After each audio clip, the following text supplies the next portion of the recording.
ይህ ታሪክ በፍቅር ስም የተሰራ ጭካኔ ነው። ይህ ታሪክ በፍቅር ስም የተሰራ ጭካኔ ነው። በፍቅር ስም የሚፈጸሙ ጥቃቶች አገርን ማስቆጣት ቀጥለዋል። አልፈልግህም አብረን አንኖርም በማለቷ ብቻ በገዛ ፍቅረኛዋ የታረደችውና ሆዷ ከላይ እስከታች የተተለተለው ወጣት ታሪክ የሁላችንንም በር የሚያንኳኳ የጋራ ስጋት ሆኗል። ተጎጂዋ ወጣት በደረሰባት አሰቃቂ ድርጊት ለሞት ተቃርባ የነበረ ቢሆንም በፈጣሪ እርዳታ ተርፋለች። ሆኖም ግን ፍትህን ፍለጋ የሄደችበት መንገድ እጅግ አስገራሚና መስዋዕትን የተሞላበት ነበር። አጥፊው ለህግ ለማቅረብ ስትል ብቻ ያረዳትን ሰው ደግማ ለመቅረብ ተገዳለች። በጣም የሚያሳዝነው ግን የታመመች ዕለት ያልጠየቋት የአጥፊው ቤተሰቦች 100,000 ብር በመስጠት ጉዳዩን በገንዘብ ለመጨረስ መሞከራቸው ነው። እሷም ለፍትህ አልደራደርም በማለቷ ግለሰቡ በ30,000 ብር ዋስ ተፈቶ እንዲወጣ ተደርጎ ነበር። ጀግናዋ እህታችን ግን ተስፋ ሳትቆርጥ በባህር ዳርና በአዲስ አበባ መካከል እየተመላለሰች ባደረገችው የፍትህ ትግል በመጨረሻ ግለሰቡ በ8 ዓመት ጽኑ እስራት እንዲቀጣ ተደርጓል። የጥፋተኛው መታሰር ብቻ መፍትሄ አልሆነም።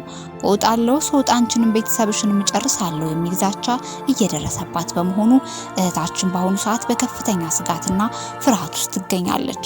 ይህች ልጅ ጀግና የምትለው ቃል አይገልጻትም። የደረሰባትን አካላዊና ስነ ልቦናዊ ጠባሳ ተቋቁማ አጥፊውን ለህግ እንዲቀርብ ያሳየችው ቆራጥነት ለብዙዎች ምሳሌ ነው።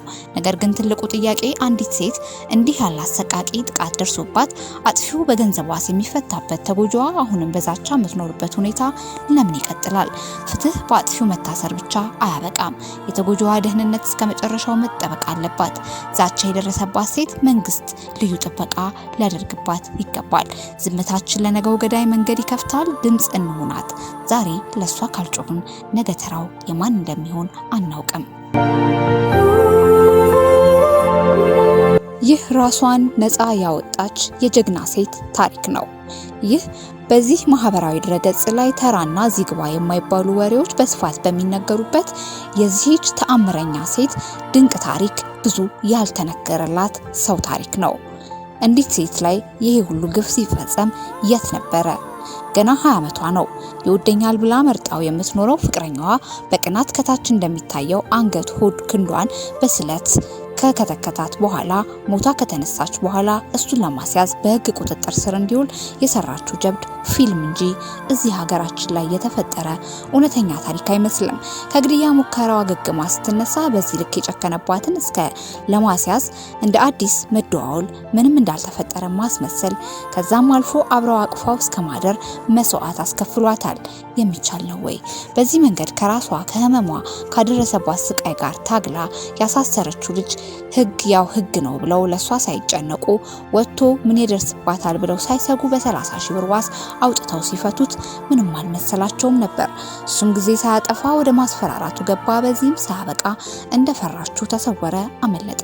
ባህር ዳርን ጥሎ አዲስ አበባ ገባ። አንገቷን፣ ሆዷን፣ ክንዷን እንደሚታየው አድርጎ ወንጀለኛ በሌለበት 8 ዓመት ብቻ ፈረዱበት። ቀልድ አይደለም ወይ? ፖሊስ ፈልጎ አጣው። ድጋሚ እሱን ፈልጎ የማግኘት ኃላፊነት እቺው የፈረደባት ልጅ ላይ ወደቀ። እልህ ይዟታል። ፍትህ ሳታገኝ እንቅልፍ አልወስድ ብሏታል። ማምለጡ አንገብግቧታል። እንደ አዲስ አወራችው።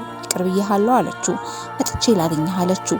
ሊገላት ከሞከረ ፍቅረኛዋ ጋር እንደ አዲስ ፍቅረኛ ማውራት ግዴታ ሆነባት። እሱም ወንድ ነው፣ ተሸነፈ። ወደ አዲስ አበባ መታ አገኘችው።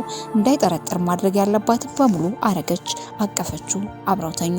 መልሰው ባልና ሚስት እንደሆኑ አስመሰለች። እሱ ግን አልተቀየረም። እንደ አዲስ ወደ መደብደቡና ማሰቃየቱ ገባ። ጊዜ የጠበቀችለት እንደሆነ አላወቀም። በመጨረሻም በፖሊስ እንዲያዝ በህግ ቁጥጥር ስር እንዲውል አደረገች። ይህ ሁሉ ተአምር፣ ይህ ሁሉ ጀብድ ብቻዋን ፈጸመችው።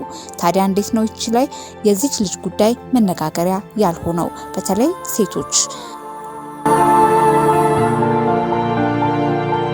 ከሞት አፋፍ ተነስታ ለፍትህ የቆመች የዘመናችን ብረት ሴት ትዕግስት አየነው። አንዳንድ ታሪኮች ሲሰሙ ያማሉ። ይህች ሴት ግን የደረሰባት ህመም አልፏ ፍትህ ስትል የከፈለችው መስዋዕትነት የሁላችንንም አድናቆትና ድጋፍ ትሻለች። የማይሰበር ጽናት የገዛ ፍቅረኛዋ አቅፎ በሚያድር እጁ ቢላ አንስቶ አንገቷን እስከ ወዷ ድረስ እንደ ጨርቅ ሲተለትላት ነፍሷን ለማዳን ብቻ ሳይሆን ፍትህን ለማግኘት ያደረገችው ተጋድሎ ከአቅም በላይ ነው። የደረሰባትን አካላዊ ስቃይ ችላ ለፍትህ ስትል ከጠላቷ ጉያ ታግሳ ሜዳ ላይ ወድቃ በጎዳና ህይወት ተንከራታ ዛሬ ላይ ወንጀለኛውን ለህግ ፊት አቅርበዋለች። ይህ ከሴትነትን በላይ ጀግንነት ነው። አንዲት ሴት በዚህ ልክ በደል ሲደርስባት ያውን በምትወደው ሰው ህይወቷ ሲመሰቃቀል የሚሰማውም ስብራት መገመት አይቻልም። የደረሰባት ግፍ ተድበስብሶ እንዳይቀር ዛሬ ድምጽ ልንሆናት ይገባል። የሷ ህመም የሁሉም ህመም ነው። ይህች ጀግና ሴት ዛሬም ስጋት ላይ ነች። ወንጀለኛው ከተለቀቀ ቤተሰቦቼን እኔም ይገድሉናል ስትል ያሰማችው የድረሱልኝ ጥሪ በቸልታ ሊታለፍ አይገባም። መንግስትና የህግ አስከባሪዎች የዚችን ጀግና ሴት ህይወት በማንኛውም ዋጋ የመጠበቅ ግዴታ አለባቸው። ፍትህ መጓደል የለበትም። ጥበቃው ተጠናክሮ እንዲቀጥልና ለደረሰባት በደል ተመጣጣኝ ቅጣት እንዲሰጥ እንጠይቃለን። ለጥበብ ባለሙያዎች ይህ ታሪክ አንድ ፊልም ብቻ ሳይሆን ለብዙ ሴቶች ጥንካሬ የሚሆን የትግል ተምሳሌት ነው። ይህ ታሪክ ቢጻፍ ቢቀረጽ ለዓለምን ቢታይ ይህ ድንቅ ተአምር ነው በእውነቱ።